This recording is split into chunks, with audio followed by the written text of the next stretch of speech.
अस्मद्गुरुभ्यो नमः।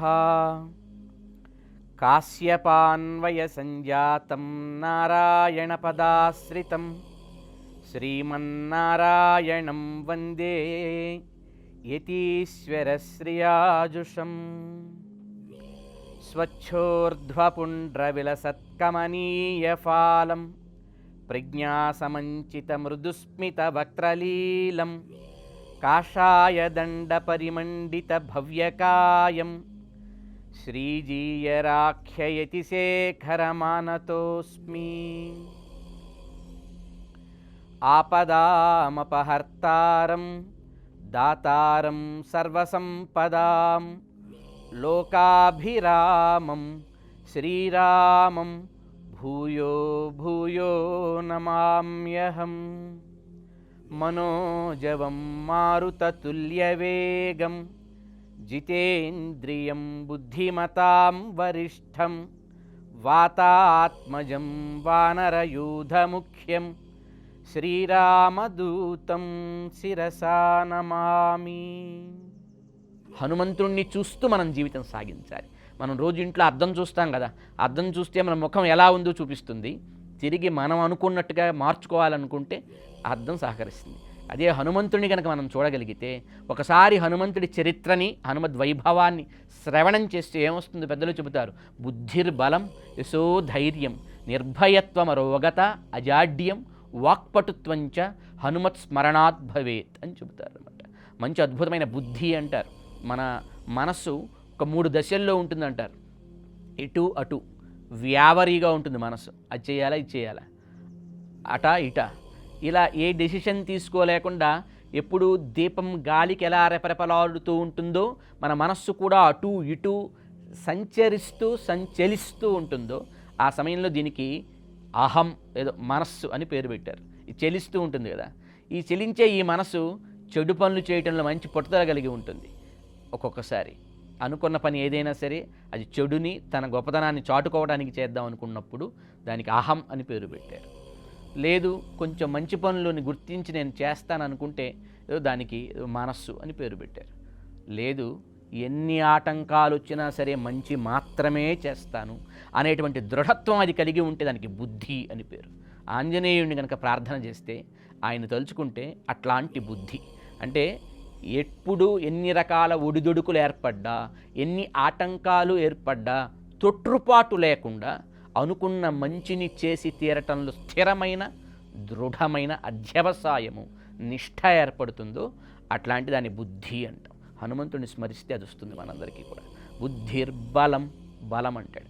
బలం అంటే జిమ్ములు చేసే, లేకపోతే ఏదో రకరకాల ఎక్సర్సైజెస్ చేసి శరీరాన్ని 6 ప్యాక్స్ 8 ప్యాక్స్ ఇలా 0 ప్యాక్స్ చేయటం కాదు. దానివల్ల వచ్చేది బలం కాదు. అది ఒకవేళ ఆరోగ్యాన్ని కొంతవరకు ఇస్తుంది తప్ప, బలం అంటే మనం ఎన్ని పనులు చేసినా మానసికంగా నీరసం రాకూడదు. శరీరం కంటూ కొంత లెవెల్కి వెళ్ళాక ఆ శరీరంకు ఉండే శక్తిని బట్టి అది పాంచభౌతికమైనటువంటి వస్తువులతో తయారైంది కనుక అలుపు వస్తుంది. కానీ మనకి రావాల్సింది మానసికంగా ఉత్సాహం తగ్గకూడదు. ఆ మానసిక ఉత్సాహం నిరంతరంగా ఉండటాన్ని బలం అంటాం అనమాట. అట్లాంటి బలం కూడా హనుమంతుణ్ణి ప్రార్థన చేయడం ద్వారా, ఆయన స్మరించడం ద్వారా వస్తుంది. బుద్ధిర్బలం యశోధైర్యం. ఆ హనుమంతుణ్ణి స్మరించడం ద్వారా సరైన సత్కీర్తి ఏర్పడుతుంది. ధైర్యం ఎప్పుడు మనలో దేదీప్యమానంగా ఉంటుంది. పిరికితనం అనేది రాదు ఎప్పుడు కూడా. ఏ కార్యం చేయాల్సి వచ్చినా భయపడి పారిపోయే పరిస్థితి ఉండదు. జీవితంలో ఎట్లాంటి సందర్భం ఎదురైనా దాన్ని ఎదుర్కొని దాన్ని ఛేదించి దాన్ని గెలిచే స్థితి మనకు ఏర్పడేటువంటి ధైర్యం, ఆలంబనమైన ధైర్యం కూడా లభిస్తుంది. బుద్ధిర్బలం యశోధైర్యం నిర్భయత్వం అరోగత. ఎప్పుడు కూడా నిర్భయంగా ఉండగలిగే స్థితి. అరోగత ఆరోగ్యవంతంగా మనం ఉండగలగాలి. ఇప్పుడు శారీరకంగా మానసికంగా కూడా ఎప్పుడు నిరంతరం ఆరోగ్యంగా ఉండేటువంటి స్థితి. అజాడ్యము, ఎప్పుడు మన మనసు లోపల తమోగుణం వల్ల జాడ్యం ఏర్పడి తీసుకోకూడని నిర్ణయాలు తీసుకోవటము, తలుచుకోకూడని విధంగా మన మనసు యొక్క తలంపులను ఉంచుకొని మనం నీరు కారిపోయేట్టుగా ప్రవర్తించటము, ఏదో ఉత్సాహం లేకుండా మందకోడిగా ఉండేటువంటి స్థితితో మనకు ఏర్పడకుండా ఆ అజాడ్య స్థితి, జాడ్యము లేని స్థితి అనమాట. ఎప్పుడూ జ్ఞానంతో యాక్టివ్గా ఉండేటువంటి స్థితి ఏర్పడుతుంది. వాక్పటుత్వంచ, అంతేకాకుండా సందర్భం ఏర్పడ్డప్పుడు మనకు తెలిసినా మనం అనుభూతి చెందినటువంటి విషయాన్ని అవతల వాళ్ళకు కూడా చాలా ఎఫెక్టివ్గా చెప్పగలిగేటువంటి వాక్ చాతుర్యం ఏర్పడుతుంది. ఇన్ని గుణాలు హనుమంతుడిని స్మరిస్తే మనలో ధారవలి నిరంతరం ప్రవహిస్తూ వస్తాయని చెప్తారన్నమాట. ఇంత గొప్పవాడు కనుకనే అతడు శత్రుకర్షణుడు. అలాంటి హనుమ ఒక సంకల్పం చేశాడు. ఏం సంకల్పం చేశాడు? రావణ నీతాయా సీతాయా ఈయేష పదం అన్వేష్టం. రావణుని చేత ఎత్తుకొని పోబడిన సీతమ్మని వెతకాలి అని ఆయన సంకల్పం చేశాడు. ఇలా చేయగలిగేటువంటి స్థితి ఎప్పుడు ఒక వ్యక్తి జీవితంలో వాడికి ఏర్పడుతుందో అది ఆ రోజు వాడి జీవితం సుందరమవుతుంది అంటారు. ఏమిటిది? సుందరకాండ అంతా హనుమంతుణ్ణి వానరాణాం అధీశం అంటే గురువులలోనే అగ్రేసురుడిగా చూపిస్తుంది. మనకి సుందరకాండ యొక్క వైభవాన్ని వేదాంత దేశకులని ఒక మహానుభావులు సంకల్ప సూర్యోదయం అని ఒక నాటకాన్ని వారు సంస్కృతంలో అనుగ్రహించినప్పుడు ఆ నాటకంలో ఒక శ్లోకంలో అద్భుతంగా కీర్తిస్తారు ఈ సుందరకాండ స్వరూపాన్ని. హనుమంతుడు ఎంత గొప్పవాడో చెబుతూ ఆయన దర్పోదగ్ర దశాననేంద్రియ మనోనక్తం చరాధిష్ఠితే దేహేస్మిన్ భవ సింధునా పరివృతే దీనాం దశామాస్థిత అద్యత్వే హనుమత్సమేన గురుణ సంబోధితార్థసుధీ లంకారుద్ధ విదేహ రాజతనయ న్యాయేన లాలప్యతే అంటూ కీర్తిస్తారన్నమాట. అంటే మన దేహం ఒక అద్భుతమైనటువంటి లంకానగరం. ఈ దేహానికి అధిపతి రావణాసురుడు మనస్సు. వీడు ఒక 5 జ్ఞానేంద్రియాలు 5 కర్మేంద్రియాలు ఈ మొత్తం కలిపితే దశాననుడు. 10 శిరస్సులు అంటాం కదా రావణాసురుడికి. ఈ మనసుకు ఉండేటువంటి 10 శిరస్సులు మన 5 కర్మేంద్రియాలు 5 జ్ఞానేంద్రియాలు. వీటిని పట్టుకొని ఆత్మస్వరూపమైన సీతమ్మని ఈ దేహమనే లంకలో నిర్బంధించాడు. హనుమంతుడనే గురువు 100 యోజనాల సముద్రాన్ని దాటి ఈ లంకకు వస్తాడు. వచ్చి భగవద్వైభవాన్ని ఈ సీతమ్మకి వినిపించి ఈ వీళ్ళు ధైర్యాన్ని నింపి ఆత్మలో ఒక ధైర్యాన్ని ఆత్మకి ధృతిని తాను నింపి ఆత్మ ఉజ్జీవనకి ఏం చేయాలో ఆ కార్యమంతా నిర్వహించి సీతారాములని ఆయన అక్కడ ఎలా కలిపాడో ఈ జీవాత్మని పరమాత్మతో కలిపేటువంటి గురువే హనుమంతుడు అన్నమాట. ఇది ప్రార్థన చేస్తారు. ఇలాంటి ఒక గురువు ఒక వ్యక్తి జీవితంలో ఎప్పుడు తారసపడతాడు? ఆ గురువు ఒక సంకల్పం చేస్తాడు. తన జ్ఞానంతో ఈ జీవుణ్ణి దేవుడితో చేరుస్తాననే సంకల్పం చేస్తారు. చాలామంది తెలియక తెలివి గలవాళ్ళం మనమే, శక్తి గలవాళ్ళం మనమే, సామర్థ్యం కలవాళ్ళం కూడా మనమే కనుక సాధించే వాళ్ళం కూడా మనమే కనుక మనకి ఈ గురువులు గిరువులు ఎవరు మనకేం అవసరం లేదు, మనకి మనమే సాధన చేసుకోవాలి, మనకు మనమే ఏదైనా అచీవ్ చేయాలనుకుంటారు. తెలియకపోవటం వల్ల అలా అనిపిస్తుంది. నిజానికి ఎప్పుడైనా ఒక ప్రశ్న వేస్తే మనకు అర్థమవుతుంది. మన ముఖాన్ని మనం చూడాలి అంటే ఏం కావాలి? మన ముఖం చూడటానికి కన్ను కావాలి. కన్ను మన దగ్గరే ఉంది. చూడటానికి కావాల్సిన కన్ను మన దగ్గరే ఉంది. చూడవలసిన ముఖం కూడా మన దగ్గరే ఉంది. కానీ చూడలేం. ఒక అద్దం కావాలి. బయటి వస్తువైన ఒక అద్దం ఉంటే ఆ అద్దం సహాయంతో చూసేది మన కన్నే, చూస్తున్నది మన ముఖాన్నే. కానీ ఆ రెండింటిని అనుసంధానం చేయడానికి ఒక అద్దం ఎట్లా కావాలో భగవంతుణ్ణి చేరవలసింది మనమే, మనల్ని స్వీకరించేది భగవంతుడే. అయినప్పటికీ మన ఇద్దరిని అంటే ఈ జీవుణ్ణి ఇటు దేవుణ్ణి అనుసంధానం చేసి ఒక అద్దం ఆచార్యుడు ఖచ్చితంగా ఉండి తీరాలి. ఆచార్యుడంటే ఎట్లా ఉంటాడైనా?